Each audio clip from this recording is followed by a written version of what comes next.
of the potential waste and abuse, the transgender mice study, that was shocking and needed to be shared. And I don't think our mainstream media is covering it well, so I was grateful that Trump had an uninterrupted hour to share everything that was happening, because it's a lot. And I'll move myself down. Gary, thank you. Thank you, Monica. To the feel-good stories, every State of the Union or joint address to joint session of Congress, the president will do that. Whoever the president is, whether Democrat or Republican, they will present these feel-good stories. They're an attempt to make us feel good as a nation, to kind of bring us together. And the fact that those feel-good stories were not applauded by some of the members of Congress, I find appalling. Marshall, you had a question? No, I did. This is Naveen. No, I didn't have a question for you. Naveen, just hold on a second. We'll get to you. He's going in the order that's on his phone. No, I'm not sure what you said at the end there. It kind of garbled in my ears, but we'll move on. I said, I was telling Naveen that you'll get to him in the order that's on your phone. Oh, yeah. I don't even see Devine on the King Nav. Oh, King Nath, okay. Yeah, I call people in the order in which I see them, not the order in which you see yourself. Please be patient. I always get to everybody who's in the queue. Was that me, Gary? If your name is Steve. That would be me, Gary. Gary, I was looking at this poll said 76% of the polled people felt positive about the speech. I guess you could take that there's some support for what he's trying to accomplish. Maybe that's a good thing for the people that are in that camp. I thought there's parts of the speech that was appropriate. I thought there's parts that maybe he could have just maybe mentioned, not highlighted to the degree he did. But to Anson's point, that what we seen last night was just the schism that's just seems to be getting out of control.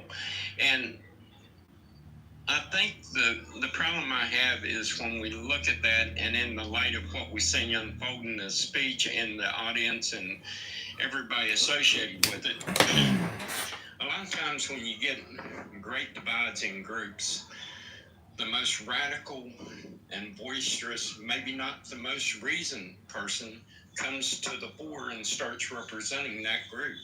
So you get a distortion of what the group as a whole really believes, but you get the most terrible voices from both sides, and that's a concern I have.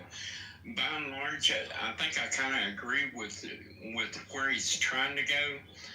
I think there's really, though, if we don't find some way to get along together, I came away from it enjoying some of the things he said, but I came away from it with a sickening feeling in my stomach for where we are as a culture. I felt a little nauseated by all participants, and I don't know how you untie that knot, Gary. I really don't. And I guess I'll leave it there because there's a lot of people on the stage, but like I say, there was a lot of it that I kind of agreed with it. The general atmosphere and tone between the people was very disconcerting. I came away from the whole thing not feeling good about our both political parties and the nation as a whole, and it gave me a lot of concern. Steve, you just summed up the way I thought of some of that. It was really disconcerting to see the divide. Granted, both parties have, done their own work to make the divide larger. It's just noticing that we're there is, of course, a really disturbing thing. So the Yeah, president, go ahead, Steve. Yeah, and you know, if we, the bad part about this is, as a nation, if we enter into some kind of crisis, geopolitical war, whatever the crisis may be, and we're more concerned about tearing each other's throats out than protecting each other as a nation, I don't know where you go with that, Gary. I really don't. And you know, I lean to the right, but this goes beyond left and right. This goes culture, and this goes to the social compact and how we live together and how we agree on how we're going to live together. It's very disconcerting. So I think what you just said goes right to the heart of the matter, Steve. The president is not a unifying kind of person. He's a larger-than-life individual, and he engenders strong emotions. They can be strong emotions in support of him, and in the minds of many of his supporters, he can do no wrong. And it can also engender strong feelings of opposition to him, and in the minds of some of his opponents, he can do no right. And maybe you need a person of this character to shake things up and make the changes necessary to make Washington work again. But there's a price to pay for it, and that's what we are seeing right here. And I really appreciate your commentary, Steve. Well, you know, one last thing, Gary, and I'll get out of the way. I believe this pot of water was boiling before Donald Trump, and I think he's a manifestation, like I say, of groups when they get so divided. The most extreme of that element tend to rise towards the top to represent that element, and I think we'll see it in both camps, and it's we're in for a ride. I agree. Thank you, Steve. My good friend Shane. Hey Gary. Hey everybody. Yeah, I always enjoy your discussion and love to listen to you guys. Okay, I didn't think I was gonna watch, and you know why. But then I'm really curious. I want to see what's going on, and in the middle of it, I fall asleep because to me it's too long. And my observation also about Donald Trump is, although he's a showman, it's his opportunity to be in control and tell stories from his point of view. A lot of issues are not true, and yet I see he looks very tired. He actually looks tiring. He's not in sort of good health, and it's very awkward to watch this State of Union.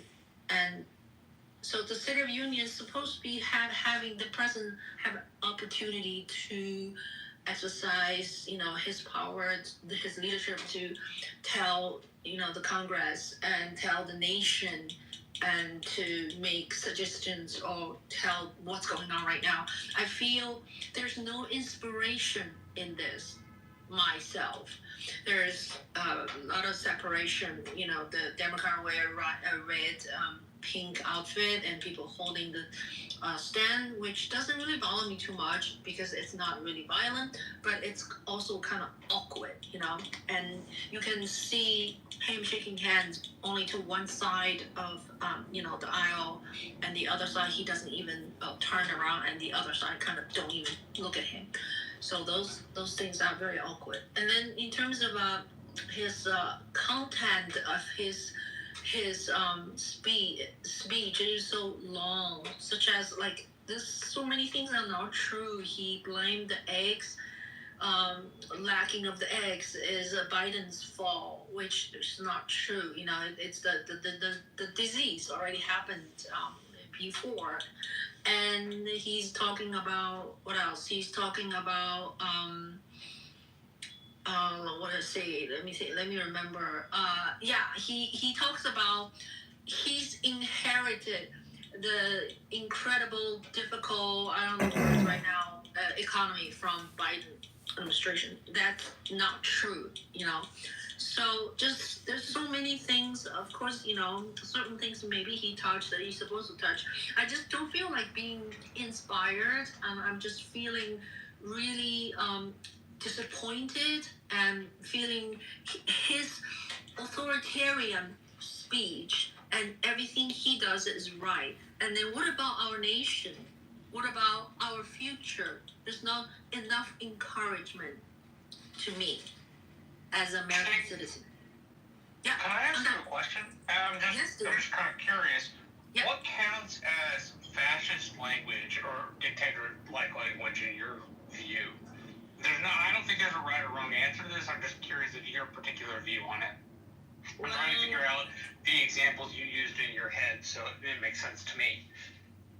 Well, at the very beginning, he comes out, he says something like, he's turned this country this and that, as if like, he's the only one can make this country greater again. That is just like a very divisive kind of a encouragement to his supporters, and then in the other hand, talking down to people who are opposing him. There's just tone as a voice is always like that. You don't feel that is because you and I would have different stands, right? Yeah. No, the reason I do have a slightly different position, but the reason I ask is because when we're talking about like what a dictator does, there are a bunch of U.S. presidents that have acted in similar fashion to Trump. Now, I don't know of any president, to be fair to you, who has done that kind of a State of the Union speech and this long. Excuse me. But it does seem to me that part of the criticism of the current president, I'm not a giant fan of him, is that he is taking the presidency's powers and using them fully. There have been lots of presidents who have talked about being the only people who can solve problems. And so the reason I was trying to understand what you meant was because in my head, the dictator-like language, I don't really know what that means. But you are right. You have a slightly different position. But thank you so much for answering my question. I really appreciate it. Thank you, Marsha. Ching, I especially liked your observation about how he entered the chamber and how he gave his attention to the Republicans and not the Democrats, and conversely, the Democrats tended to ignore him. Typically, when they have a president invited to give it, whether it is, by the way, technically it was not a State of the Union address, it was an address to a joint session of Congress, but that's just a technicality, really. But generally, when a president does a joint speech or the State of the Union, the Sergeant at Arms says, "Ladies and gentlemen, the President of the United States," and everybody, even his strongest political opponent, gets up, yay, and applauds, and the president is all smiles, and he walks down the aisle, and he turns to the left, and he shakes the hands of people on the left, and he turns to the right, and he shakes the hands of the people on the right. It's a unifying moment, and it speaks to how this country has traditionally accepted transitions of power for what they are. You win some, you lose some, the rest get rained out. But in this case, that's not what happened. That's a tremendous observation that kind of escaped me. Maybe I was too busy working, trying to report on what was going on to notice that nuance. Very important observation. Thank you, Ching. There are a lot of people that are trying to get on stage. Sorry, no additional people because of the time. However, we will go into extra time to give everybody who's in queue an opportunity to speak. If you want to make your opinion known, click on the link at the top, join the messenger chat, and fire away. Please, however, follow the same rules as we do in the room. Treat each other with respect. And with that, we go on to Jordan. Thank you. Fascinating conversation. Donald Trump, as much as I don't care for him, he has mastered an appreciation for the attention economy. And he's a creature of instinct. He's not a learned individual in the regard that I think of people as. And so, Democrats have failed to understand that he's constantly looking for views, not validation. And it's something that we all could, quite frankly, learn from. I'm not saying it's something that I endorse or support, but it's the way to win in this attention economy influenced by algorithms, right? You kind of stuff knowledge into the system so that you're more likely to be visible rather than worry about the quality. So it's all about quantity. And, the great paradox is that he instinctually understands a soundbite. He understood that with reality television. He understood that with the media in New York when he was, building his brand, so to speak. And so, he doesn't have to validate or validate us, inspire us. He just sees it as an opportunity to get the most exposure in the shortest amount of time. And now that he has the platform as the president of the United States, he had however many hours to sit there. And really, essentially, when you break it down, it was just one soundbite after another. There wasn't a narrative or a story to really share. Sure, he shared a couple details about individuals, inspirational stories to kind of feed us and sustain our attention. But fundamentally, he hasn't changed as a person, a public official, etc. And it just amazes me because, of all the things I've been involved in, digital marketing is the least intellectual of any enterprise I can think of. And yet the Democrats have not figured out ways to combat this person who is simply a creature of instinct, not a Rhodes Scholar. And so if I leave people with anything, it's that, remember, he's thinking about views and not validating anything that he says. Credentials don't matter. Credibility doesn't matter. It's just visibility. And so it was just kind of a fascinating thing to watch. And quite frankly, I didn't even have the attention span to watch the whole thing. I got to go back and look at it myself. So thank you. Thank you, Dr. Jordan. Cindy Lane. I have two questions. First, I'm going to disclose I did not hear the speech. But my question is, was the pipeline brought up at all in the speech? I don't know. I didn't hear. I don't think he ever. Working? Drill, baby, drill. What the fuck do you think that means, you dumb twat? Pipeline, did he? No, all he mentioned was drilling permits. All right. And how they were in comparison to Obama or Biden drilling permits. Sorry. All right, my other thing is fentanyl. It's killing our children. I was in Arizona. I went to get help. I went to a rehab hospital, and I couldn't get in for 8 hours because they're killing our children with this fentanyl. There's enough fentanyl out there to kill all of us. Was that mentioned in the speech? They mentioned immigration and drug interdiction, but I don't think the word fentanyl was ever actually used. It's killing our children. I watched. Well, the sad part, Cindy, is that it comes in mostly 20 through and ports 30 of years entry. old. Wait, I watched between 20 and 30 years old. I watched at least 8 patients go past me with oxygen masks, and it was all due to fentanyl. When I was in Arizona, I'm now in Illinois, and I'm thankful to be here. Thank you for this room. Thank you, Cindy. Hermit.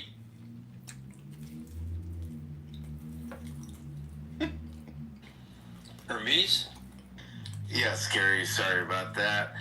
I will keep it very short, but to me, when I saw the speech, it didn't make me feel good. I got sick to my stomach, and I told myself that's possibly what the Germans felt when Hitler spoke.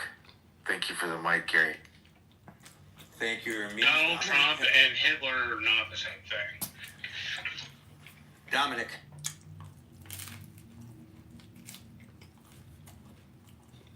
Hey, Gary. Hey. Happy Wednesday. So I was thinking stylistically,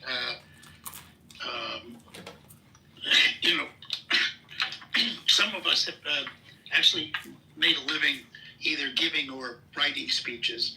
And I kind of looked at his speech in two contexts. One, its style. And I guess you would call it unsophisticated, effectiveness over eloquence. I think what the message was that he came in with is that the second time is no surprise. It is no accident that Donald Trump is president of the United States. And I think that the kind of political combat that we experience nowadays, you know, where I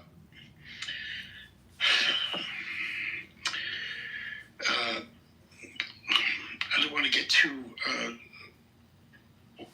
where cultural Marxism meets capitalism, and that there is that he recognizes that he's in political combat and is not afraid of the fight.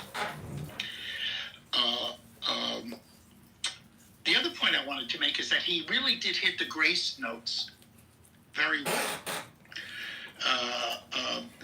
So the combination of his willingness to engage in combat, political combat that is, and at the same time utilize grace in a strategic way, I thought was well formed from a sort of like looking at the speech objectively. Hope someone else can add to that. You know, it was not scholastic. It's not going to be confused with Obama, 2008, when he said that a more perfect union speech, or certainly no Churchill. You remember Churchill's "We shall fight on the beaches," and you know, certainly not MLK. His "I have a dream" speech. Didn't have the lyrical quality. It wasn't FDR, "A day that will live in infamy," or "The only thing we have to fear is fear itself." He is a different animal. Not a trained politician, not a trained orator. Someone like Trotsky or Mao Zedong, who had perfected oratory as a revolutionary weapon. Donald Trump is not of that. He's not structured in that way. Okay, so he's I would think he would be considered an illiterate when it comes to cultural Marxist and Marxist linguistic skills. He's not going to write. There's a difference in communication skills? Dialectical materialism.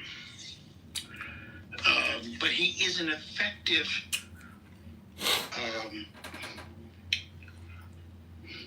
soldier in political combat. And I don't know if we are willing to be honest about the combat that we're engaged in as a society. He might even consider himself a wartime president. And I know that some of the Democrats sitting there also believe they're in wartime, political war. So I found the speech interesting in that context. He's, as far as I guess I'll go back to my original point that it's really effectiveness over eloquence. And I'll leave it at that. Again, thanks, Gary. Thank you, Dominic. We'll now go to David.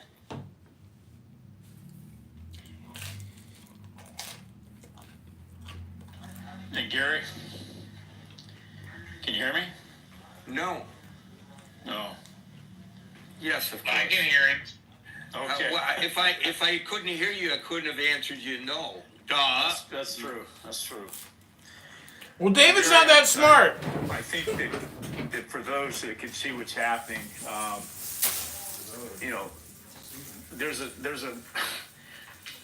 hijacking afoot of our government, led by a billionaire in Musk and our current president.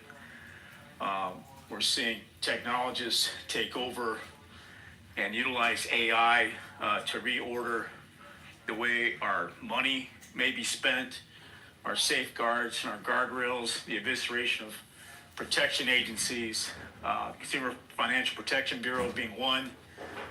We've seen the pushback from FFA union leaders that they are firing essential workers, that makes our skies safe. I mean, there's a whole host of unintended consequences that are playing out. And Trump bloviates for 2 hours about how we're going to make America great. It was an hour, faggot. And yet, his vice president and his Secretary of State and the Speaker of the House and everybody else that was in the room, I get what you're saying, Gary, that there was collegiality, bad collegiality on both sides of the aisle. And I think the Democrats don't know what to do but to make a whole lot of noise, the way that Marjorie Taylor Greene made a whole lot of noise back when Biden was president, and I'm not sure if she was around when Obama was president, but I don't know how we unravel in 2 short months. In 2 short months, the game plan has been tilting Putin's way, giving license to these oligarchs, these autocrats that they're anti-democratic, they're anti-rules of governance, and what's in it for him? What's in it for Trump? What's America going to get out of this? And I hope that it's something that we can all benefit from, because the world, it appears, is a lot less safe with what's been transferred, particularly with regard to Zelensky in Ukraine, and how this leader who's fought valiantly on behalf of his people along the lines of other democratic campaigns that we fought in the past. We don't know what the world's going to look like, Gary. And we have China on the other side coming out saying they're ready to go to war with us. We've alluded to the deficiencies in our defense. This is a hostile world, Gary, and what are we delivering to our future generations? We see also the dismantling of environmental safeguards, the desire to keep drilling oil ad nauseum until we choke off the planet. I don't know what the unintended consequences of that, other than the hurricanes and fires that I've been living through here in Los Angeles, and other families have been living through with hurricanes in Florida, and all the other things that are going on. So the speech was high on optimism and bluster and optics, but what's happening behind the scenes is anything but. I think when we saw the mile-long protest advance, trying to enjoy a ski vacation, is signs of how the resistance is fomenting against this administration, and I don't think it's going to end. Thank you. Yeah, I think showing up at his vacation is tacky and low rent. He can't have it both ways. He can't be out there front and center saying things and not expect the population to vote for him. That's not my point. Okay. Well, what do you want us to do, Marshall? How would you like us to address it? My point is, by interrupting him on a family vacation, you put his family in the way of part of that. I think JD Vance is fair all day long. It was a peaceful protest, Marshall. A peaceful protest. You're missing the point. When you have a family and you're going to enjoy a vacation, typical American political sense, until I guess it was Maxine Waters who said this during the first Trump administration, that nobody enjoying a public meal out, no one with their family, if they're in political service for Trump, should ever enjoy a peaceful meal. That's not just inflicting that on him. It's inflicting it on his kids. And kids, as we all know, are off limits. So protest him, fine. Except if you're Musk's kid, you want a grandstand in the Oval Office. Protest a vacation, you're going to have a lot of people with opinions like I do, which is like, leave him alone with his family. Protest him when he's back in Washington. That makes a lot more sense than putting his family in the middle of this stuff. Well, let's point out that this occurred in Vermont, which I looked it up, and I don't have it in front of me, which Kamala Harris won overwhelmingly. And people from Vermont aren't going to travel to Washington, D.C., so here was an I'm opportunity selling nothing, for them Bernard. to protest Vance. I get your point, Marshall, but from what I could see of the protests, they were just lining the street, holding their signs and maybe booing him as he I intend to imply that the protest was not within the legal bounds of the law. Let me be very clear. The protest was absolutely in the legal bounds of the law. They were doing nothing that would violate the peace and safety of what was going on around. It just comes across to me as like the wrong. Are you still talking to this F word, N word? Jesus. In my opinion, that's not a fact. I think it compares a little Why bit don't you to change your what- PTR, Julian, from a murderer to maybe Jesus who was murdered? You got your priorities all wrong, Julian. But that's, like I said, that's just an opinion. And it's probably purely stylistic. Hey, Julian. So, take it for what it is. I think a more onerous example of protesting is what's going on. Yeah, I'm in live Florida streaming College a Trump today, derangement where, syndrome room. These so-called pro-Palestinian protesters have taken over the library, and there were students in there. That's my boy studying. Julian. He's my They're frenemy. There were classes being held in that building. They're out in the rain, literally, and there were support staff that were cleaning the building. I don't know. I actually kind of like. There's a tie between Hampton, Julian, and Bussy. Set off a smoke bomb, and there are bomb threats, and there are fire alarms going off. I like Julian's disposition, but I don't like his low energy. I like Hampton's disposition, but I don't like his stupid energy. And I like Bussy's energy, but I don't like his, F word, N word energy. Students getting an education, so they occupy the building at Barnard because it's just so horrible what's happening in Gaza. I'll be back. I have to keep Which, by the way, recording. is not I happening have work right to now, do. but probably will in the future again. But that's a discussion for another time. Those are the kind of protests that I think we should be finding difficult to accept in our society. Absolutely, you're 100% right with that. Thank you. We'll go to El Normo, and then we'll give Scott an opportunity. You're late, I want to note, Scott, and then Brent will get the last word. Hello, and thank you so much for having me up. Let's see. I thought it was a good speech. I really did. I think the president touched on issues that were of central interest to Americans and to some extent the entire world. He touched on so many things from this whole weird social hysteria that we succumb to of people declaring themselves another gender and then competing at a great advantage to others of a different gender. And there are very few Americans who are on board with that. And how he somehow fell prey to this social hysteria, I don't know. He spoke about past, in brief, ending wars by negotiating.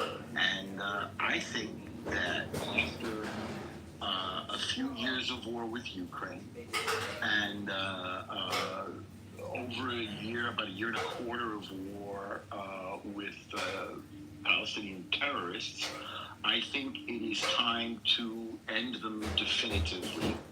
I'm on board with that, and if that entails both sides making some concessions, I'm okay with. I think it's what American people want. I think we want this to end so that we can turn our attention to matters such as productivity and security and the economy. Which I guess productivity is related to the economy. Now, he's got this idea, I think it's a little wild, of bringing manufacturing here. But let's see where he goes with it. It's certainly a different view of doing things. Now, he read through all of the weird things that we're wasting money on. And when he got to the end of it, he put a joke on the end that I literally laughed out loud at. I can't remember what the joke was right now. I didn't write it down. If anybody remembers, please interrupt me and say it. Because it's like he's going to list every dumb thing that they found. Like, what this is getting. But then he actually paid it off with a joke. It was really fun. I'll watch it again and then maybe tomorrow I'll tell you what the joke. It was kind of masterful in my opinion, as a showman. And let's face it. This is a show, and he put on a show. He talked about people were very concerned about illegal immigration. He's the one that gets the credit for putting that on the front burner, and he's dealing with it, indisputably. The stuff about Canada sounds weird to me, and Mexico, but maybe it's just a negotiating tactic. His thoughts about the Panama Canal make sense, I think, for an American defense point of view. His decision to have Europe step up and contribute to their defense proportionally, I think will make Europe stronger. And by no means is it an indication that we're abandoning Europe. So, he's getting points here. I was appropriately and in a timely manner moved when he spoke about the people who had died, like the guy that died at the assassination attempt in Butler, Pennsylvania. It was very moving. And he had the people there. I thought the Democratic side of the aisle came across as very petulant and childish, sitting there with their arms folded and stuff. And they set themselves up to be trolled by Trump. I cannot believe he called Elizabeth Warren Pocahontas. He set her up for that as well.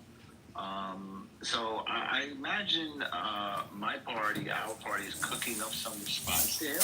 But we're really on the back foot because we were trying to sell solutions to these problems that had already failed, and pretending that pretending that the problems didn't exist.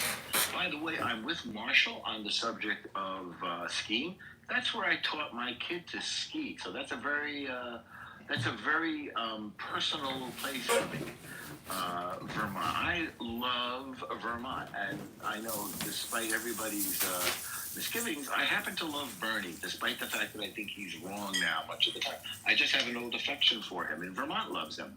But it's wrong to intimidate a politician's family, and they could not but intimidate him. And I'm shocked that people who are pro-child want to intimidate a man's children for no reason.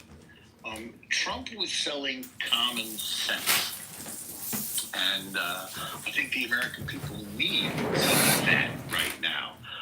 Some of the stuff that he is proposing is very far-fetched. I think he said that we're going to Mars. Well, yeah, I'm quite sure he said that. But was that the joke to which you're referring?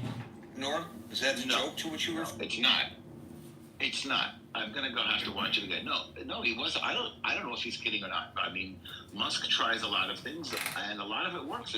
Musk has pointed out that 90% of the space missions we're doing now are being done by SpaceX and by nobody else at his expense, or maybe the government's contributing. I'm sure the government is contributing.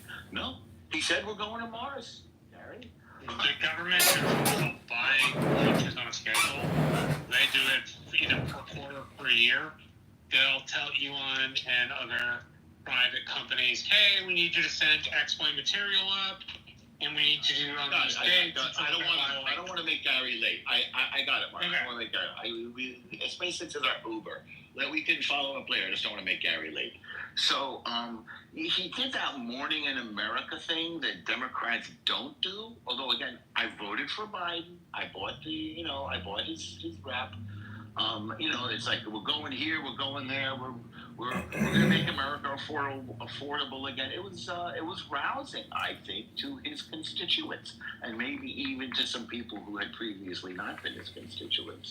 So, and by the way, on the subject of Colombia, there was somebody on this app yesterday threatening to whip the Prime Minister Naftali Bennett, former Prime Minister, but he still gets the title, threatening to whip his ass on this app yesterday.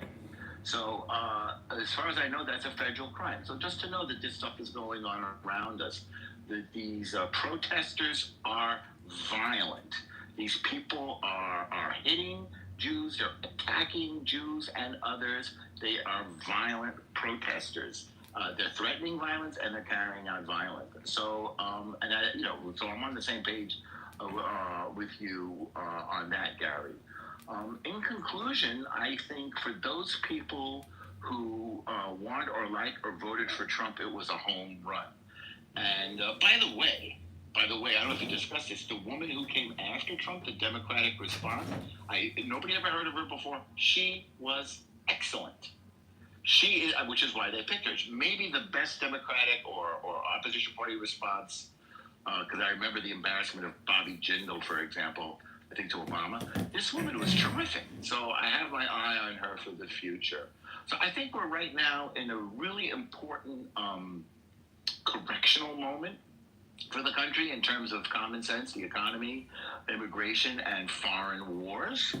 I don't know how it's going to work out. Become a big content creator one day, but I have no supporters. So because of these tariffs.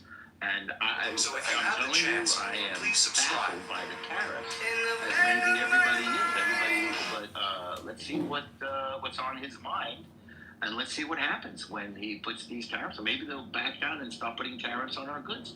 He wants to repatriate manufacturing, which is not a bad idea if we can produce our consumer goods at an affordable price. So that's my review. I think he gets an A, at least, for this speech, and I'll land it there. So this president is not very well known for making jokes. In fact, I can't recall off the top of my head any jokes that he's ever made, but I do recall in his final State of the Union address 1 year ago to the day of Mr. Trump's address to the joint session of Congress, that Mr. Biden began his speech with the comment, if I were smart, I'd go home right now. Scott and then Brett. Scott? We spend $8 billion to promote LGBTQI+ in the African nation of Lesotho, which nobody's ever heard of. That, to me, was one of the funniest and insulting and kind of shameful things to say. But it was a joke, and it did land. I will say that. It was beneath, I think. It was beneath even Trump, but, I don't know that there is such a thing as beneath Trump these days anyway. But, no, I think Look, I think the speech, what a marathon speech. I think a lot. I mean, look, I know you have to go, Gary. I just encourage people to look at the BBC and CNN. Both have fact checking, and no one will be surprised. Lots of falsehoods. Okay, on the speech, half truths, falsehoods, outright lies. But I will say this: lesson for the Democrats: don't try to heckle Don Rickles. Okay, don't try to insult the insult comic, right? I mean, he got the Democrats' goat. I think the Democrats not standing for the kid, for the cancer survivor, I think not applauding that. I think other things. I mean, I just think the Democrats played it badly. I think Trump is better at this game, right? You don't troll the troll, and I think he got their goat. And if I were Trump, this is what I do for the rest of my administration. Just go give speeches in Park Slope and the Mission District of San Francisco, because he's great at it. He's great at trolling, and that's, he won the day last night. I mean, I think, again, the speech was full of weird stuff. I think, but, at the end of the day, I think that Democrats, as far as better off, if you really think it's this bad, don't go. But don't, try to put the sign behind his back and all this stuff. I thought the Democrats did not look great last night. So there you go. And I know you got to go, Gary. Thanks. So sorry I was late. I was interviewing. I'll put it up today. One of the best congressional podcasters in the country. Her name's Jen Briney. So she does an amazing show. And so we talked about the state of the country and state of Congress. And so there you go. And when he says he'll put it up, he means he will link to it at the chat in the Facebook Messenger, Critical Thinking Forum chat, which is linked to the top of this room. Brent, you get the last. So connecting kind of something Steve said and El Normo said. Steve talked about the CBS poll, and absolutely 76% of viewers enjoyed the speech. Unfortunately, you have that with all state of unions. And one reason why state of unions are largely irrelevant, because your own side watches it.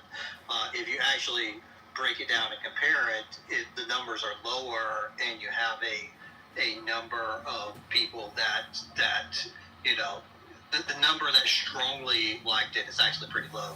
It's a pretty high number for how partisan the audience is that just somewhat it liked it, which I thought that was accurate, because it was a rambling kind of cluster of a speech.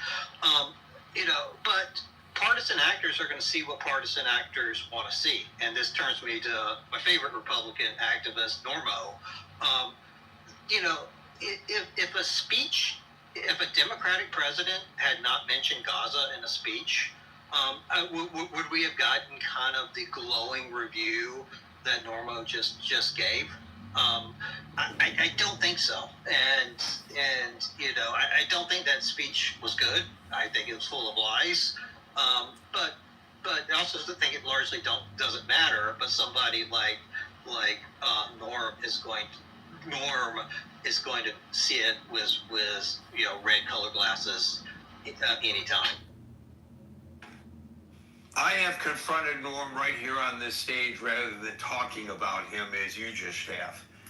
And I asked him about that. And he has said, and I will take him at his word, that he is a loyal member of the Democratic Party. And as a loyal member of the Democratic Party, he feels that it is his responsibility to support the party when it's right, but criticize the party when it's wrong in the hopes that it will right itself. For example, we just heard Scott criticize some of the Democrats for their demeanor during the speech last night, and I don't think he would say that he is looking at that through red-colored glasses. Maybe a better analogy would be he's like a Jew for Jesus. He's a Democrat for Trump. I don't know. One of the things that Norm has said repeatedly, and I think we all should adhere to this, is that even if we find Donald Trump the most distasteful politician, we have ever encountered in our lives, and I believe many people do. We want to hope for his success, not his failure. Now, does that make him, if he says that, and he has, a Republican? I don't think so. Ching earlier commented that she is concerned, and she is clearly not a Trump supporter, but she expressed concern about the president's health. He is, take it or not, like it or not, he is the president of the United States, and she should be concerned about the president's health. I think what you just did, Brent, is exactly what you did with regard to Marshall and me earlier. You've decided who Norm is, and you have to take people at their word. You might not like the fact that as a lifelong Democrat, as Norm says he is, he sees things admirable in Trump. That doesn't make him no longer a card-carrying and a Democratic voting a person, and I think you have to be a little bit careful about that. And I just admonishing you for the second time today for your style of rhetoric here. Again, I know you can do.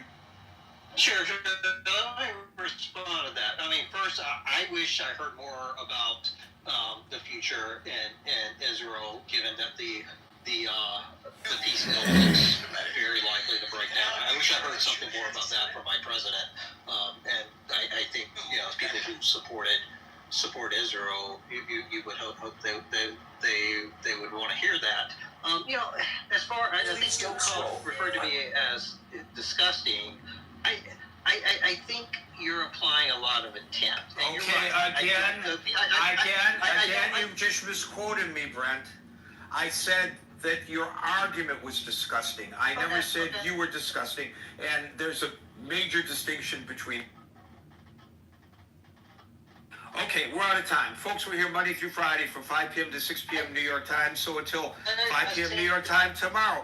For the next edition of the Critical Thinking Forum, everybody be safe, be well, and peace out.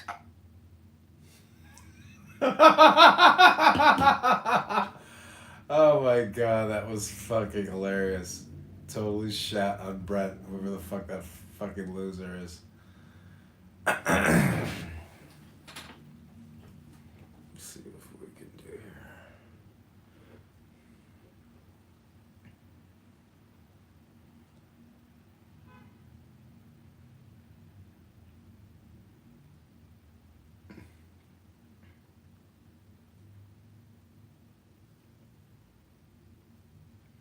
Okay, this is the Trump 2025 State of the Union speech. We'll see who we can get to circle back.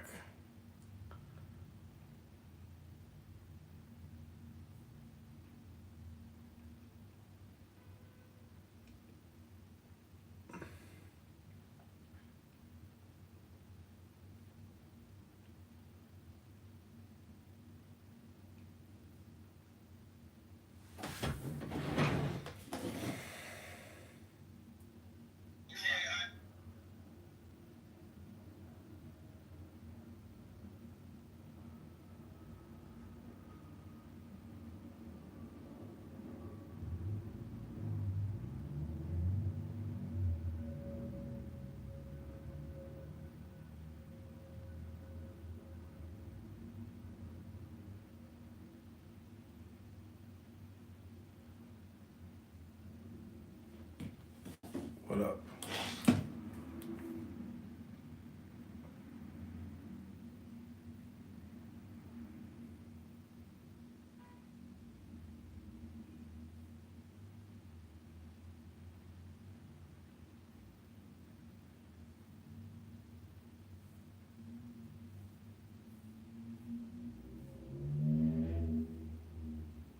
Please don't scroll.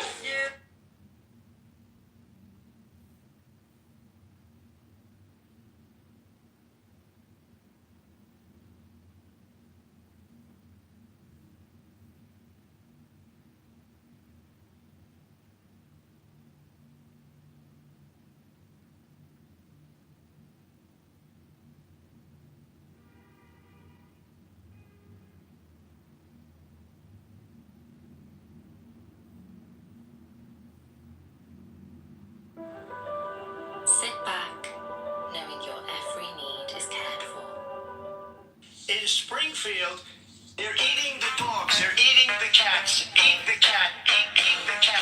They're eating the dogs, they're eating the cats. Eat the cat, eat the cat. They're eating the cats, they're eating the dogs. Eat the cat, eat the cat. The cat, the cat. Seeing red, so don't push me. Ain't Donald Trump trying to grab a bite up. Said it was some Haitians somewhere out in Springfield. Women doing cartwheels. Have you seen Garfield? Have you seen Snowball? It's about to snowball. I'm about to go off. I can't let this go on. Miss me like an airball. Tell me where my cat is coughing up like a hairball. I gotta tell them if they even put the fingernail on Santa's little helper to turn up the hamburger. Help with somebody better help them, cause I'm going to jail for showing them fellas helter skelter.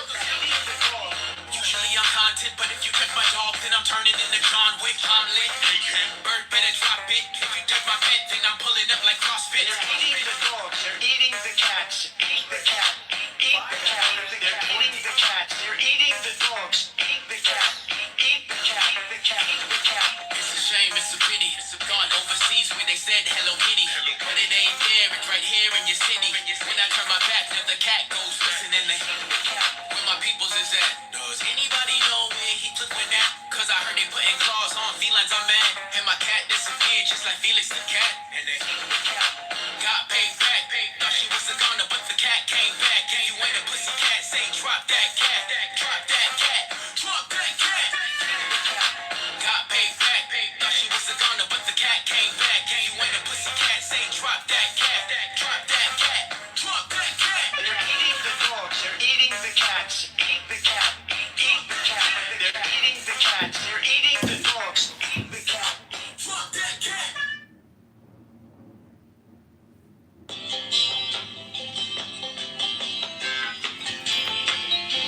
Just a good old boy, never meaning no harm.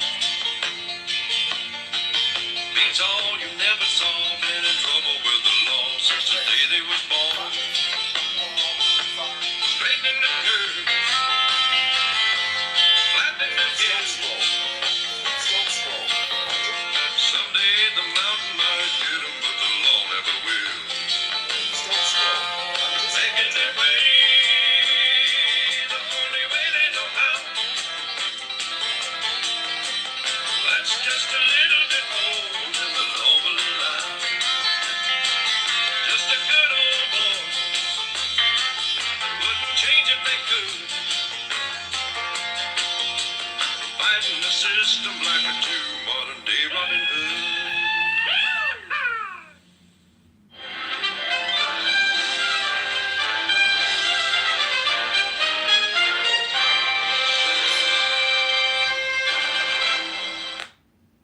Discover your new Ford right now at Mercado Ford of Chicago.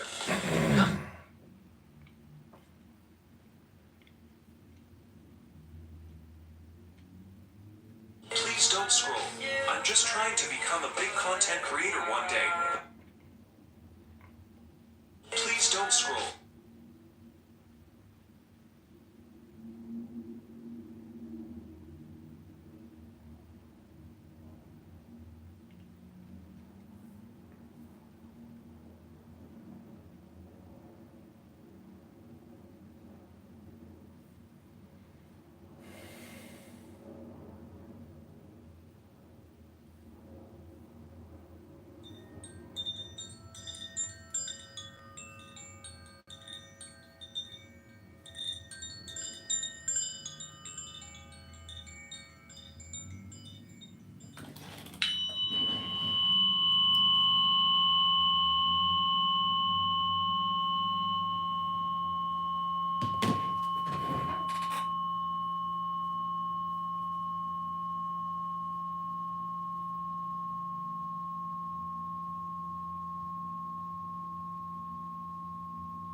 minimize this one.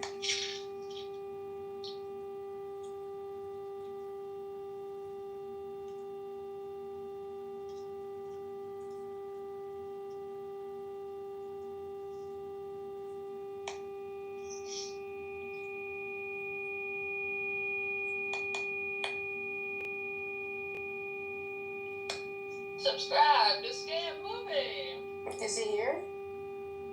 Yeah. Subscribe. Subscribe podcast. I'm currently engaged in a sound bath as I enter my hot bubble bath with peppermint oil and hand soap because I don't have good bubble bath solution. Oh no. But just let We're just gonna mess up your chakras. just let the tuning fork flow over your body with positive healing vibrations. This is your undesired sound bath. Thank you very little. You can thank me later. You know what this reminds me of? How he talks and stuff. You remember the Powerpuff Girls, the devil hymn? Oh yeah.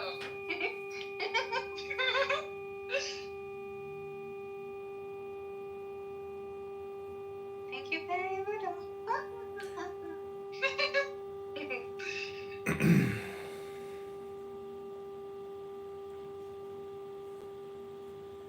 So did she date with the woman again who likes Drake? No, she, I doubt I don't know if I'll see her again. I'll text her, but I texted this other Polish girl that I went out with, and she didn't text me back, so I assume that's not happening.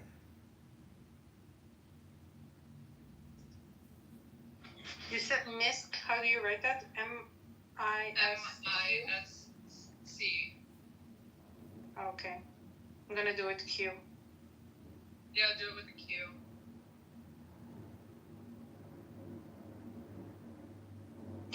Oh, I like this little lamb looking weird stuff.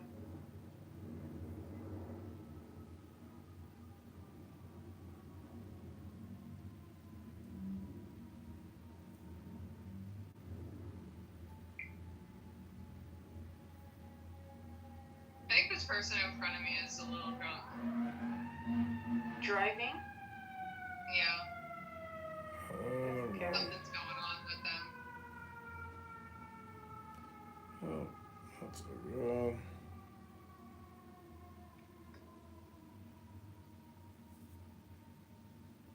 That's not good.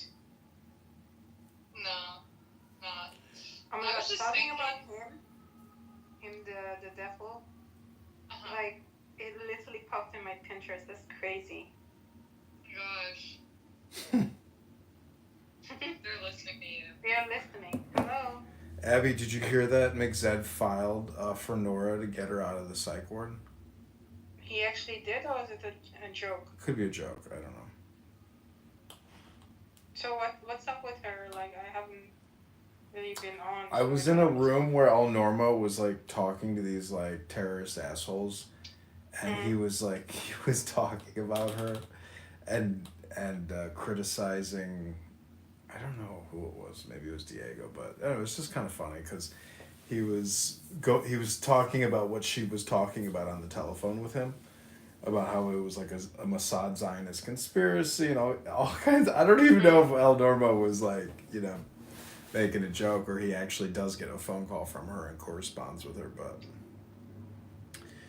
there's nothing new to report. I just thought it was kind of funny, and it was already like a couple days ago. Yeah, she calls apparently with El Normo and another McZed, I guess, and Madrid. And with Oscar. Couldn't even imagine having to talk to her off of this app. I mean, I would immediately block the phone call and say, please use Clown She had House. my Telegram like a really long time ago. She was sending me paragraphs like for no reason. Whoa. I was like, oh, I'm not having this bitch. We were talking on the app or not. So I blocked it back in the days. I was dating this Polish chick once, and on Valentine's Day, I took this other girl out, and I guess she looked at my Instagram. She saw my story or something, so she had like an emotional meltdown, and she just started doing like voice to chat messaging with me for like hours. Like we're talking like thousands of text messages of just her rambling, and it's just like, and it was a lot of it was violent death threats. And yes, and then I think the next day I went out to my car and there were beer bottles all over my car, like like stuffed. But nothing was damaged, which was like a miracle. So I don't even know if it was her, but somebody intentionally put beer bottles all over my car. It was very weird, but yeah, I never, I wanted to see her again. She was a beautiful girl, but she seemed into you. she Otherwise, was why would psycho. she get so upset? She might have been into me, but I was seeing this other girl too at the same time who was also very nice. Now, what's ironic is that girl, like, I went to her house, like, I don't know, a couple months ago. I spent the night at her house, and she was like, "Can we just not have sex? Can you just, like, sleep and cuddle me?" I was like, "Okay." But then after that, I never saw her again. Like, she doesn't, I've texted her. She's, like, trying to pass the bar exam, but she can't pass it because she's kind of stupid, so... Sadly. Nice girl, but, There are too many options. Yeah, for her. I mean, she works downtown. She's an attorney, or she's gonna be an attorney. So she's with all these older men, and like she's on the dating apps. So that's the thing. When you're on the dating apps, it's like it is totally ridiculous to think that like you're gonna get into a serious relationship because they are running around and they're talking to so many people that it's just like being a social media influencer. Like they're dating their audience.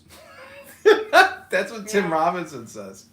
They date the audience, they don't date the men. And it's just like all these chicks I've taken out for free dinners over the past month, it's like I'm one of 15 guys that have forked over for their dinners.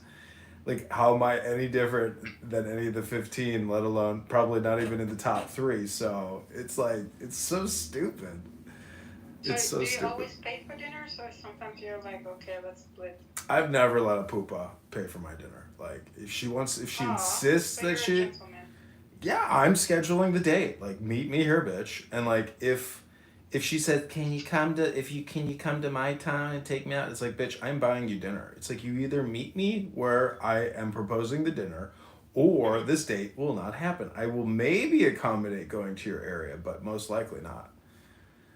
Because I'm paying for it. And like, if a bitch is annoying and says like, can we go here instead? I already know she's trouble. Yeah. She's more trouble than she's worth. Very annoying. Very annoying people out there. But, that's... The thing about love is, it is like war, in that saying, love and, in love and war, all is fair. So it's like, as the man, it's like, I'm going to battle with love. And she is, anyways, you see what I'm saying? Like, it's like you can't have expectations because you never know how it's going to turn out. All you can do is engage in the struggle, the combat, the activity, the action, and then don't have any opinion about the outcome. That's like the essence of Zen. But after a while, you're just like, what is the point of feeding women? This is so stupid. It's so expensive. I don't even get like more than like a little peck on the cheek, and it's like, it's like, what do you want to date? Or do you just want to go out on dates? I think that's what happens. So that's crazy. It's really obnoxious. It's like, you gotta spend so much time trying to find one girlfriend. It's like, holy fuck. This is obnoxiously horrible.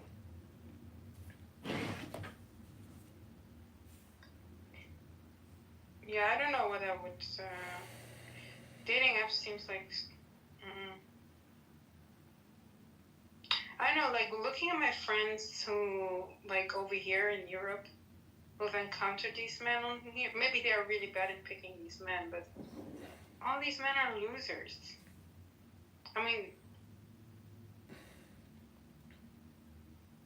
it's kind of scary, like, my friend who was like a little older than us. I think she is like 34, 36.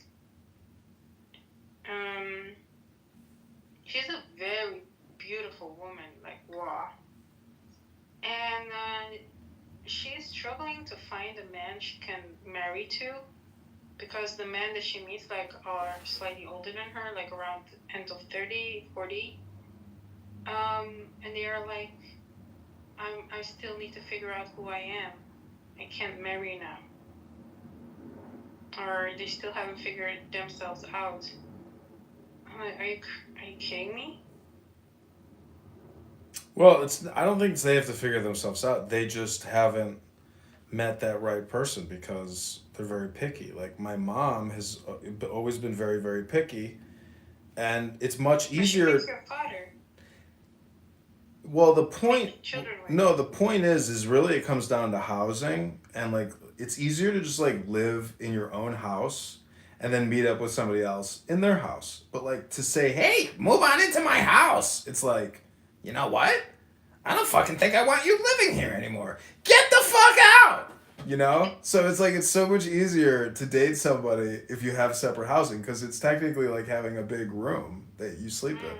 So it's like, if people can't even come to Clubhouse and have rational conversations peacefully, how the fuck can two people live together in close quarters in a house where somebody stinks and somebody's annoying and somebody's yelling and somebody's smoking and somebody... It's like, if there's no peace in the home... I mean, obviously, if there's no peace in the clown house, there's no peace in the home. So I'm just saying that it's... Maybe dating and marriage is, like, ridiculous. Like, if you had a bunch of money, you'd probably both have your own house, you know, maybe next to each other. But, like, I don't know if that makes... It makes sense. It's just, like, living together is difficult, you know? Because people are just so comfortable having their privacy and, like, living by themselves. But when you get into a loving relationship, it's like, okay, now we get to create dopamine together.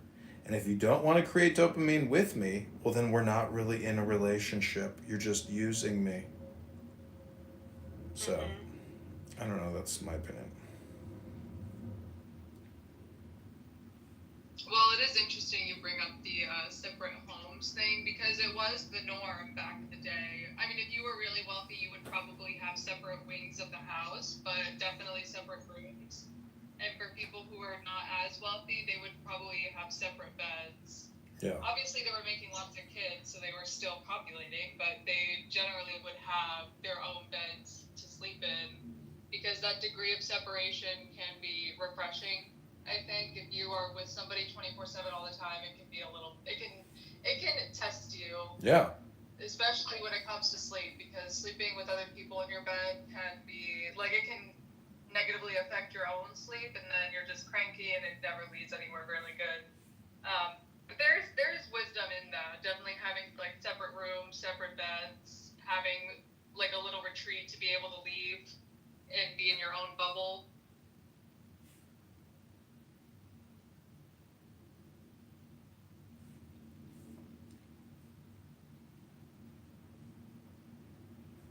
Like every time I go, because I really like going to museums and stuff, especially like when it's a piece of land that somebody donated and they try to like maintain the historic houses and stuff. And the one thing that like does always pop out to me, and it's so common, is they're like, okay, well this, you know, husband and wife lived here, and right over here this was the wife's room, so this is where she all have her stuff, and then down the hall over there this was the husband's room. Like it's always like that. There's always specific rooms for everybody, including the husband and the wife, and it's like very rarely are they like, yeah, this was the room where like the husband and the wife slept. Like they usually had their own quarters. Yeah. It's just so much easier to have your own bed. And then if you want to make love, or if you want to spend, you know, sleep together on a Saturday night, Friday night, or 2 nights a week, 3 nights, or whatever it is, it's just like, more is not less. Like, more is more, you know? I mean, it's just, I think it's a question of just money, meaning a lot of people, you know, have historically had to, like, fucking pinch pennies to survive. So...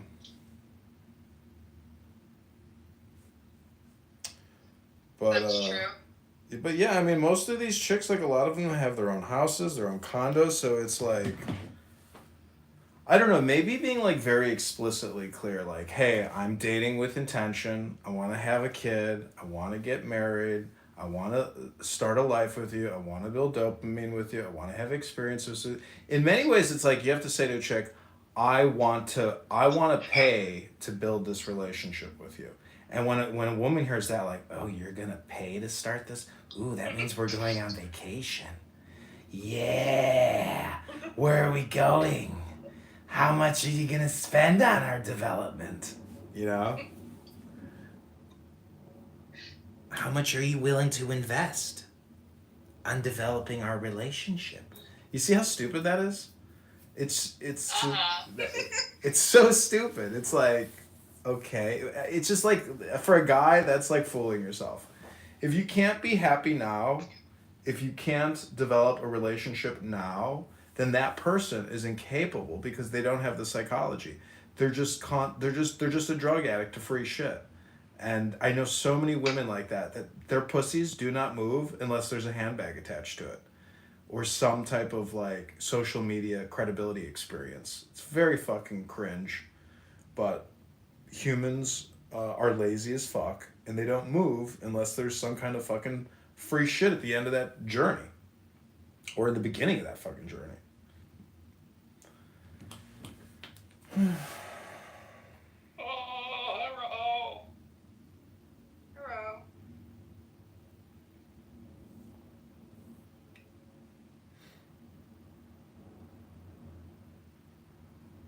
So if you could take a girl out for vacation, Please don't scroll. If like a chick wanted to go on like an affordable trip right now from Chicago, I would. No, I'm saying to you, like, imagine now a girl and you dated her for like 10 times, and things are getting more serious, and you're gonna bring her somewhere. Where would you bring her? Like I've locally? got a good answer. There's this hot girl in the Netherlands. I'd take her to Wisconsin. To what, like Cheese Factory or something? Take her to a Packers game. Show her Packers game. What the fuck is that? $100,000 houses in Wisconsin. Yeah, you could buy a really nice house in what is it called? Green Bay, Wisconsin. Yeah, for like $150,000 or even less. Wisconsin is cheap. It's very cheap. Yeah. I would live there. And income taxes are low, property taxes are lower. But it's basically for rednecks. It's for the poor people that can't live in a major city. Yeah, but the thing is, you have to live in Wisconsin. Yeah. I would. There's a lot of beautiful women in Wisconsin though because it's cheaper, and so smart hot chicks move to Wisconsin because they're like, I can get twice as much for my money here. Smart and hot at the same time. Plus, like a Chicago 7 is a Wisconsin 9.5. Yeah, that's true. Oh my god, Q, come on. I've been in Chicago, it's okay. There's only so many hot chicks though. There's an abundance of fatties, like unbelievable amount of fatties. For like every one hot chick, which is like a 9 or a 10, you probably have like 800 fatties. It's like that high, you know. There's those many fatties and those many uglies.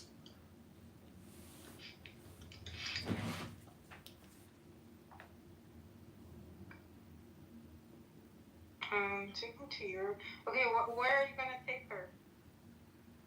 I don't have a chick to take anywhere right now. What are you talking about? No, if. Take her to the fucking local pizza parlor and be like, here's a slice of cheese, bitch. No holiday? That's what you have to ask. Can you be a little more specific? Not like, where are you going to take her? Think about that. No, I said you had 10 times, everything goes well. Now it's your South Beach, Miami. Just South Beach. I just fly to South Beach and spend, you're 5 days staying in there. America? Yeah. Fuck taking some bitch international. Are you serious? It's like it's like a honeymoon thing. I mean, I don't have that kind of money. If I had the money, I wouldn't even be talking to you. Fuck. Why are you doing this to me? I mean, nice to you. Because I gotta keep it fucking real. I drove my wife to Estes Park, which is just a shitty town in Colorado, for our honeymoon. Where? Estes Park. Estes Park. Estes Park, Colorado. I think it's like I'm looking at houses in California, Colorado. So So you went to Estes Park and then what? Damn, That didn't really matter. Damn. It didn't matter. Okay, where do you think my honeymoon is gonna be? Dinosaur's basement. Auschwitz. Fucking Auschwitz. Ew. I'm joking.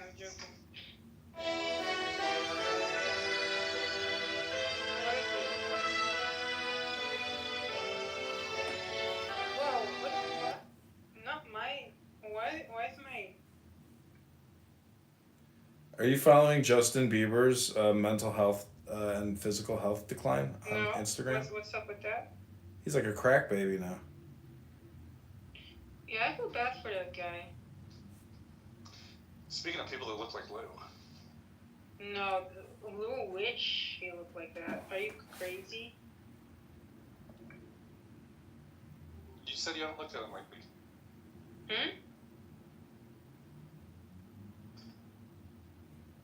Wait, I want to go to Europe. You're right. To be honest, like I'm kind of done with. I mean, on my websites here, that I'm shopping at.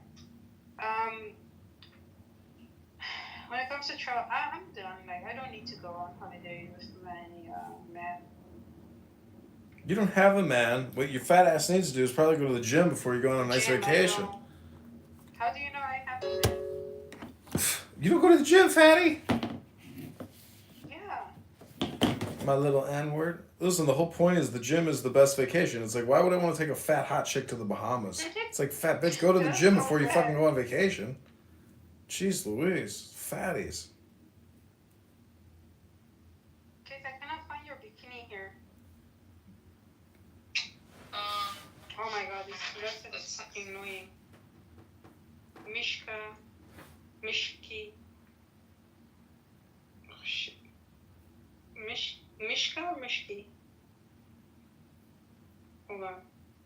I'm gonna find it. I'm gonna find it for you. Hold on. Are you looking at this website? Meshki.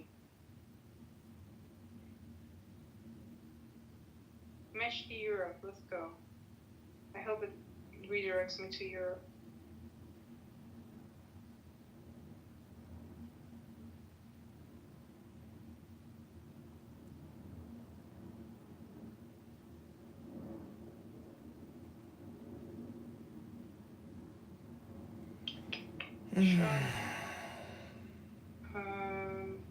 Where did you know this from? I just found it on my travels on the internet. Swimwear. Okay, when I come to Florida, then I get this one.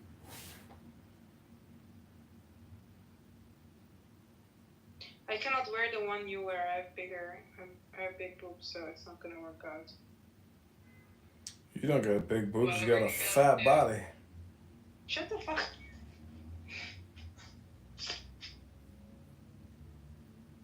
Oh, you found it? Damn. Yeah, the exact one I have, I don't think they have it because it's kind of I got this last year, so it's. Ah, yeah. No, I'm already on this website. There's some cute stuff.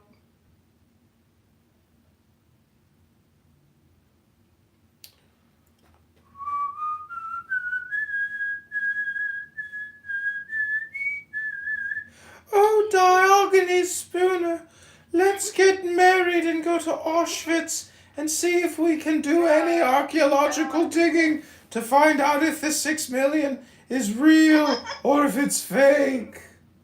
The truth must come out, my beautiful husband. We will learn the truth either way. No, I want to go to Philadelphia where the Amish are. Oh, Diogenes, did you choose this wedding music? Or was it the wedding planner? It's beautiful. It's so beautiful. Everything you pick is so beautiful, Diogenes.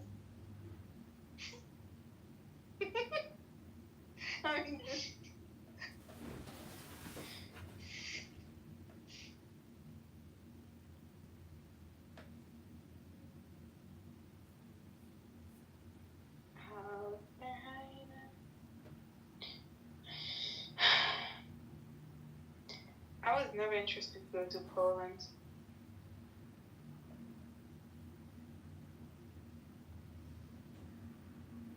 I think you will like Azores, Edmund. You should bring your girl there. It's like the European Hawaii. Very zen. Especially during the autumn, there will be foggy weather everywhere. With the plants, it looks so much like dreamy.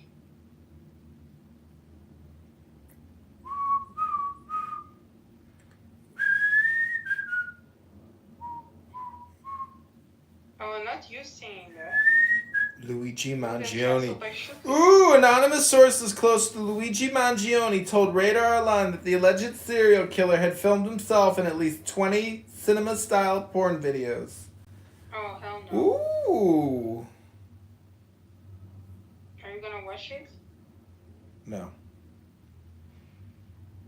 Me neither. I want him to be free though. Don't tell Ryan. Please don't tell whatever the fuck that other gay guy's name is that loves to put his photo on his PTR. What's that guy's name? Julian? He's apparently bisexual. Well, tell Julian Mangione's got his porn videos out and I have exclusive access to him. He can just send me the Cash App for $100. I think it will work more with Ryan than with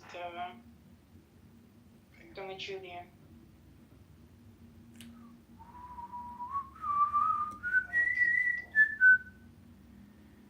Who are you trying to ping into? Ryan. Julian. He can't come in. He was kicked. Oh, Ryan, yeah, Ryan got kicked. What did he do? Fight with pussy? He was making sex noises and I told him to shut up. Maybe he found. Maybe it's too late. Maybe he already found the video.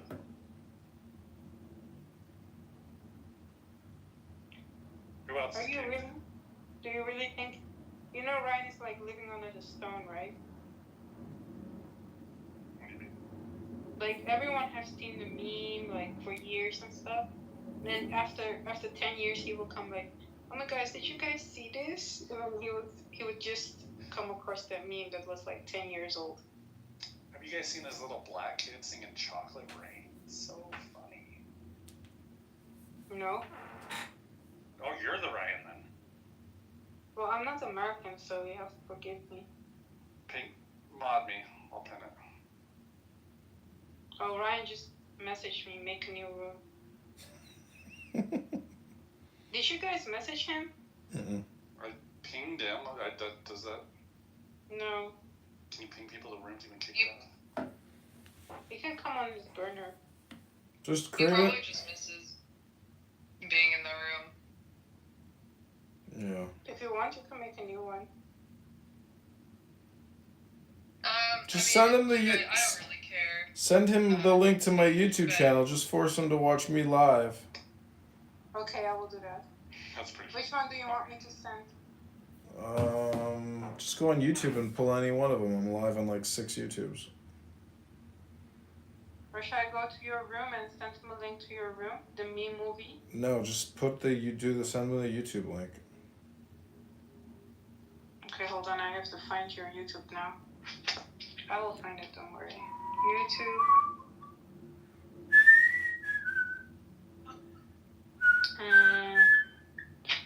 Subscribe.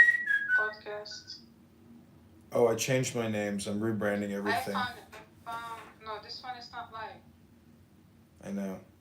Try, I don't know. It doesn't matter. Who gives a fuck? I don't care about Ryan. He's like a fucking half alive human being. What's the beaner that you're using? I don't know. It doesn't really matter now, does it? What matters to you? What's going on right now? I'm looking at Hinge and there's just like all these beautiful women with their titties out in a bikini and I'm like, oh, the summertime is coming. I just talked to the guy at the harbor today to schedule when they put my boat in. They're putting it in April 2nd. So it's like only a month away. It's going to be a fun summer. South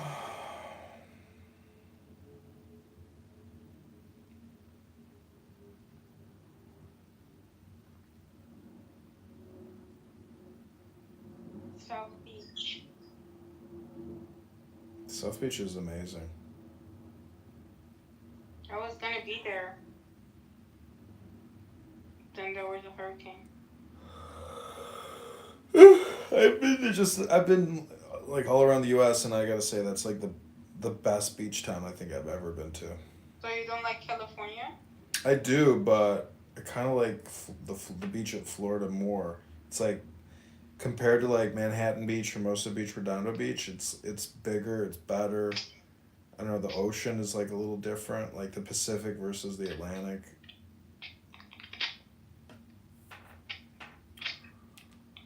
The beaches in Florida are better for sure. Better sand, Yeah. better water quality. Yep. The Pacific has a lot of oil in it, and like when you go surfing, you come out and you got like oil splotches on your skin, and you're like, "What's that N word? What the fuck is that?" And you're like, "Holy shit, my skin is fucking like I got oil on me." Okay, so when I was in Blue Lagoon, do you remember when I was in Iceland and I was so drunk? Yeah. I was so ashamed. When I was in Blue Lagoon, oh my god, this whole place was touristic, and all the brown people were in the water. I was like, fuck this shit. Imagine how fucking dirty the water is and how many people peed in there. Ew. I know, I couldn't enjoy it. Like, my friend was like, let's stay here the whole day. I was like, bitch, I want to go in the shower and I want to leave. Yeah. It's just like, when there's just, that is the thing about like a lot of these spots. It's like, it's cool when nobody's there, but the thing is like everybody's there. So it's just really crowded and gross. Well, I was swimming in Thailand one time, in like the most amazing warm blue water you've ever seen, and I'm surrounded by all these fish. So I pull my shorts down deep in the water and I just like pinch a huge loaf, and the fish swam up and ate my turd so fast it was unbelievable. Ew.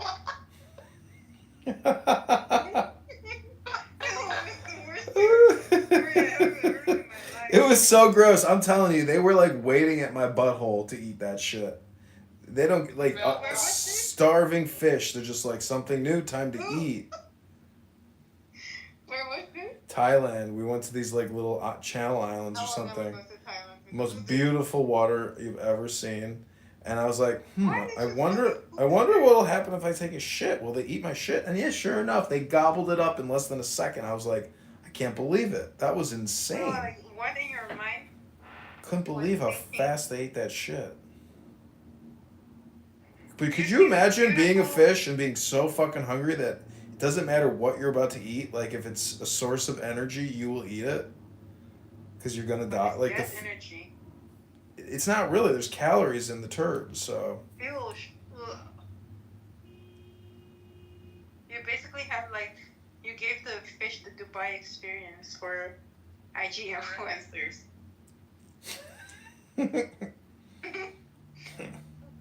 Fish face full of photos. That makes me feel like a lot of people must be pooping in that water. Yeah. Like the fish are like used to it. They're like, oh, here comes a person. Ooh. You know what that means? Dinner time. Like, how often must this be happening for the fish to be so trained? See, this is why I don't like traveling. I mean, normally they're looking for like some string cheese, but like when a 6'3" bald-headed Jew pulls his pants down and releases all that, Thai chicken curry, like it's dinner for them too. Everybody eats. What's it called? Caterpillaring, or what's that horrific thing where you see somebody like they tie their face to somebody's ass? Oh, that was human caterpillar. Human caterpillar, yeah. Fucking gross. So what in your mind was thinking, oh, this is a very clear body of water. Let me just shit in here. There's human centipede. Human caterpillar is the Disney version. Like, you must be sick in your head. Oh, are you saying it's centipede? Oh, my bad. Yeah, you're right. No, if you go snorkeling enough, you realize that fish will eat anything that gets tossed to them. But I was also very, very nervous that somebody else from the boat was gonna see me, like, dropping a loaf. So I kind of swam out from everybody else. I went down really deep, and the craziest thing is I swam down really deep, and then I saw all the fish like get coming near me, and then I was like, here we go, and like I had to have enough like distance, from like, anyways. Just saying, there was like an ergonomics to the release. Yeah. Not the ergonomics.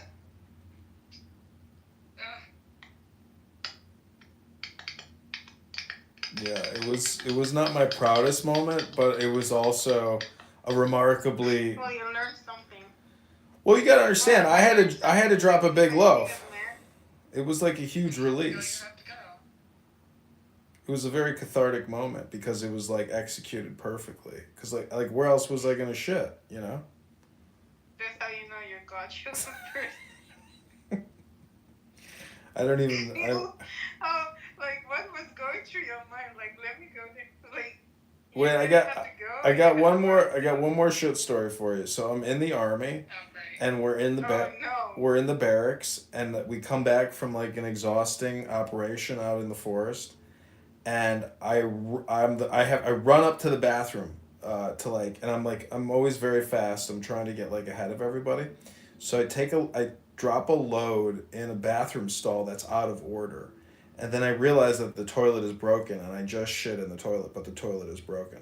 Oh, shit. So, like, literally a week later, our drill sergeant says, toe the line, we have a battalion inspection, and this place has to be fucking perfect.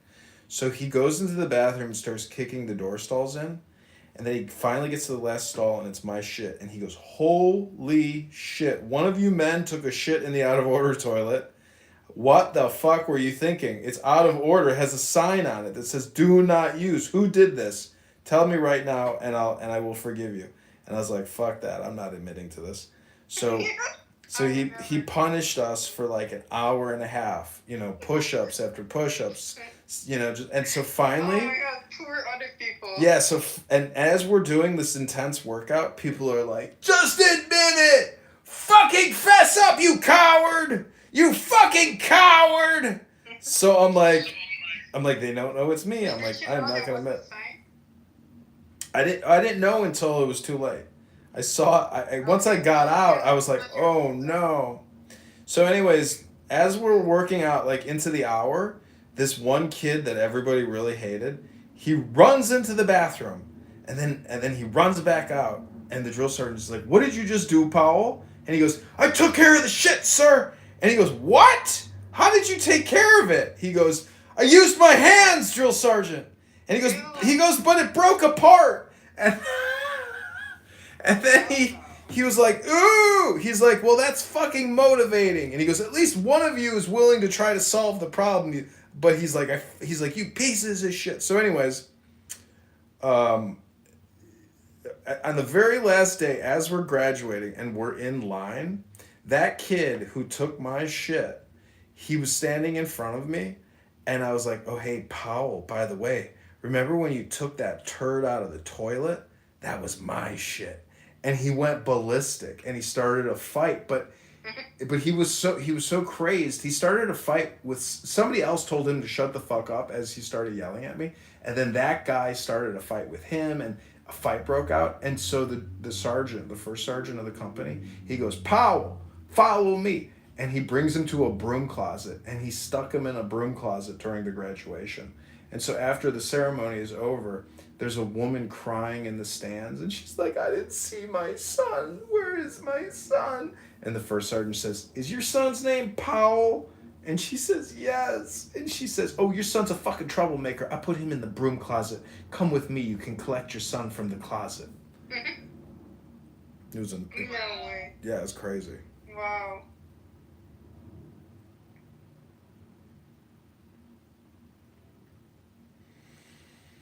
When you gotta shit, you gotta shit. I guess so. Ain't no holding back.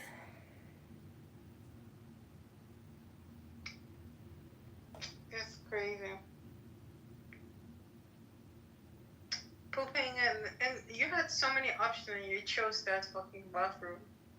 I was in such a rush I didn't even see it. I didn't even know until it was over, and I was like, oh my god. So this teaches you a lesson. Don't like. I feel like when you need to poop, already anticipate what you're gonna do beforehand for other people in the world. I ran so quickly as soon as I saw that I made a mistake because I didn't want anybody seeing me because I didn't want to have to clean it up. Always have a good plan. That's the moral of the story right here. Well, now they know. Now it's all broadcasted on YouTube. Yo, those days are way past me now. Well, maybe he still holds some resentment. Resentment? What if Powell is literally watching your live stream? Yeah. Powell, if I were you, I would... I'm pretty sure Powell died in like the Battle of fucking Baghdad or something. I don't think he's around anymore. Imagine that the person cleaned up your shit and or something like that about him. During like after we finished everything, like before the graduation, I could hear people screaming in the bathroom, and I go into the bathroom and I'm like, is everybody okay in here? And they're like, yo, Kitover, like, come here. I'm like, what are you guys doing? They're like, we're burning cross rifles into our arms. And I'm like, you're doing what? They were branding themselves. And when they stuck the metal cross rifles into their like shoulder, the fat from their skin was emulsifying, like licking, like dripping down their arms. And I was like, you sick fucks. I was like, look what you're doing to yourselves. And I was like, the pain must be insane. Like, you're burning yourselves. Like, I was like, they're like, but it will be forever. And I'm like, you guys are losers. Forever. I just laughed at him. I was like, good luck with that, you fucking losers. Yeah, you losers. You fucking skeeves. Because I was like, this shit is over, and like, you guys want to like try to make it like more important than it really is. I was like, you know, I was like, you guys are pathetic. That's the way I felt about it. Well, they were trying to solidify the bonds of brotherhood, and you were like, you guys are a bunch of fucking dweebs. Yeah. Never speak to me again. Totally pathetic. I was like, it really was, because I was like higher than they were in the sense that like I had already been through like significant military training by the time I had gotten there, and I mean it was like a new experience for all of them, and I had already been doing it all for a year, so I was like, you guys are just, I get it, like this is new for you guys, but I was like, you guys are lame.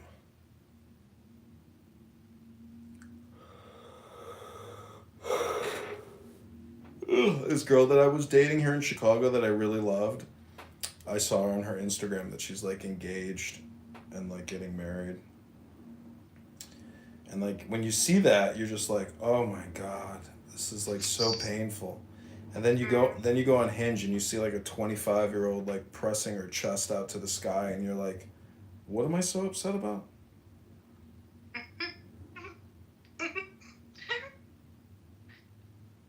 I love a man's mind. It's true, because it's like you have one thought or you see an image, you have a reaction, it's emotionally upsetting, and then you see another picture, another image, and you're like, what was I upset about? Yeah. So what that tells When you're you... a woman, it goes on and on and on. Like, I'm upset. That's for fatties. If you like, you cleanse the mind and you clean it up. It's not really fatty thing. It's everyone, but it's just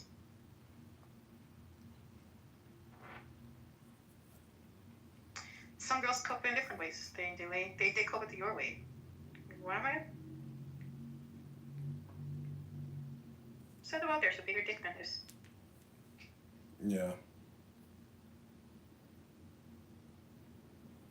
Good Lord. These girls on Hinge just like post the most scandalous photos of themselves in bikinis.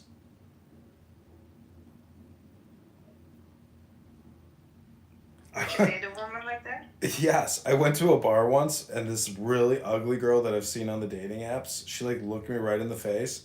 She looked to her friend and she was like, "See that fucking guy there? He screenshots girls' dating profiles and puts it on his Instagram." I fucking started laughing so hard. Because she's so ugly and fat. It was just the funniest thing I ever heard. I was like, she ain't wrong. But how did she know? I don't know. She must have have seen my stuff because I geotag places. She is so hideous. She doesn't even. She looks ugly on her profile, but when you see her in the real world, you're like, holy shit, you are fucking hideous. She's like a blob. She's like a giant basketball.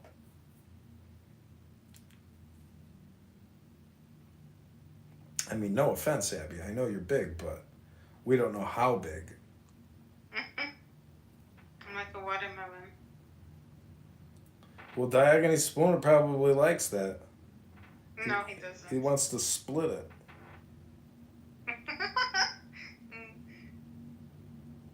This is how he supports Free Palestine.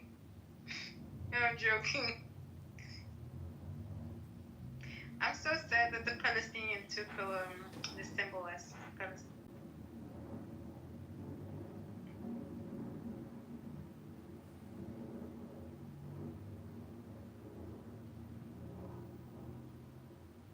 Do you think I'm bigger or smaller than Jassy? Probably comparable. As far as I know, who the fuck knows?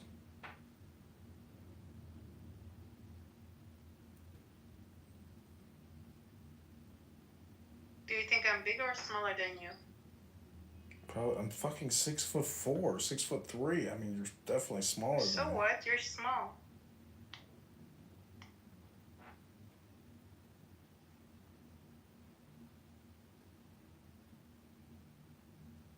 You're small, fatty.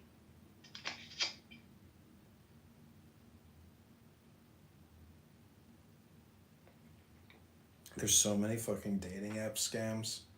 It's such. That's the other thing about about talking to these girls. Oh my god. Oh my god. Oh my god. I'm watching a photo of this power slap shit. Have you ever seen it when somebody's face becomes completely dislocated and their eye is immediately busted? Go to Power Slap on Instagram and you won't even believe. It should be illegal what they're doing. They're just destroying people's faces. Seriously, it's fucking sick.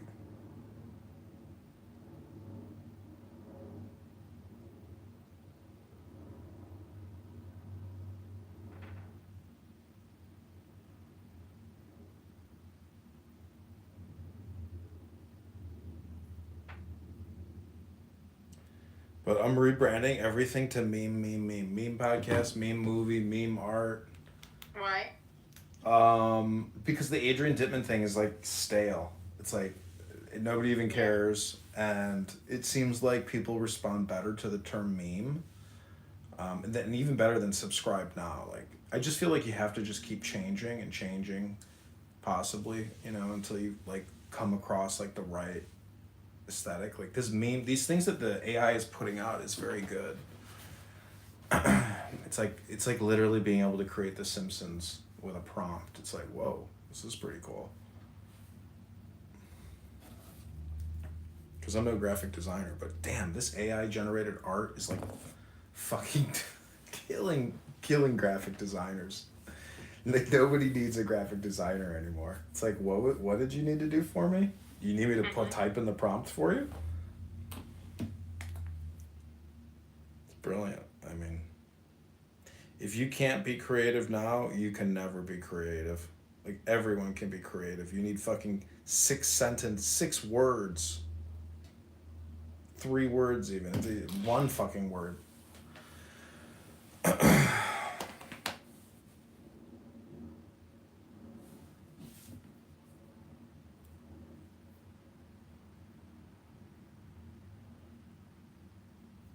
That's your new name. Be creative now.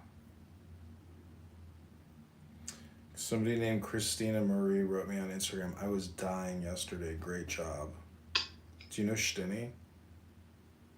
No. She's some other Clubhouse user.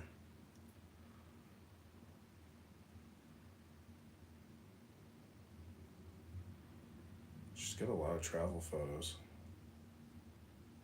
I think I know who she is, yeah. The profile's name... There's some sort of Anne.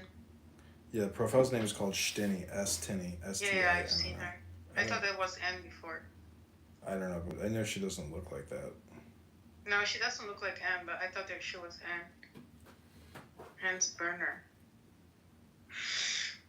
Does she even talk, or she's No. like... I think she's a fake accountant. Yeah.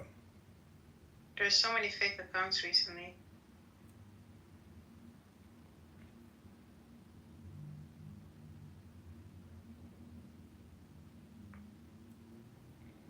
Let's see what Throbbing and Christy are saying in the fake chat. I feel. Diogenes is married, Abby. I know. How about yourself? Me? No, Robin. I don't know. I know who you are, Robin, so stop playing. Ed. Abby Ebot knows who you are.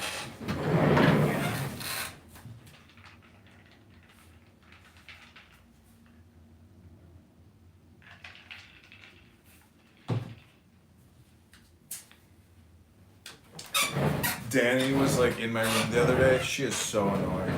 She's like, but she's funny because she's trying to be funny, but like, it's just not funny enough to be like more funny than it is annoying. So I just feel bad for her. It's like, she's kind of like a chaotic person. She needs like some content or something. It's funny how the word content and contentment. Are you feeling bad for her because she's Jewish, or? No, because she's married, and it's like, you come here and you say stupid shit all the time. It's like, are you really stupid? Like, are you actually this fucking stupid? Like, people are what they say, and when you hear her, you're just like, Jesus. Like, what the fuck? Yep. Imagine being married to a woman like that. I mean, I just did eat half of a cheese pizza, but her husband is pretty fat. And, you know. Yeah, but I think he's fat because he's unhappy. But if you're unhappy, I mean, what can you do other than take your fat ass to the gym, you know, like read a book, smoke a little weed. Has to work. He comes home. He's she's exhausted. on Clubhouse. Yeah, I would be he has to so take care of the pissed. food. He has to take care of the diapers. I would be he has so to take care of pissed. the whole household.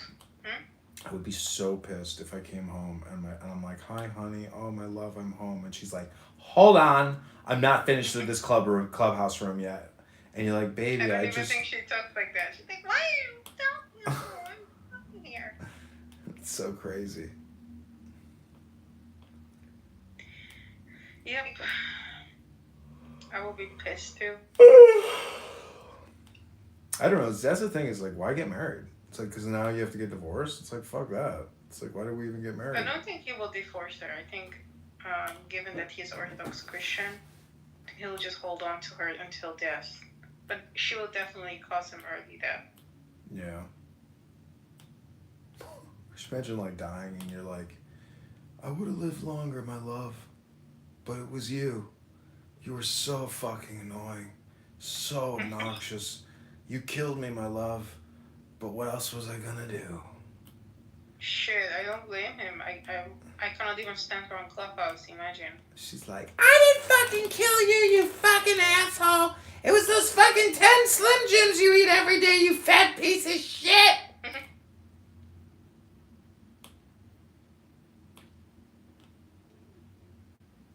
And imagine having a kid. yeah. Kid's like, And your mother. Who are you talking to? Shut up! I'm on Clubhouse. You know what I'm on. Stop asking me what app I'm on.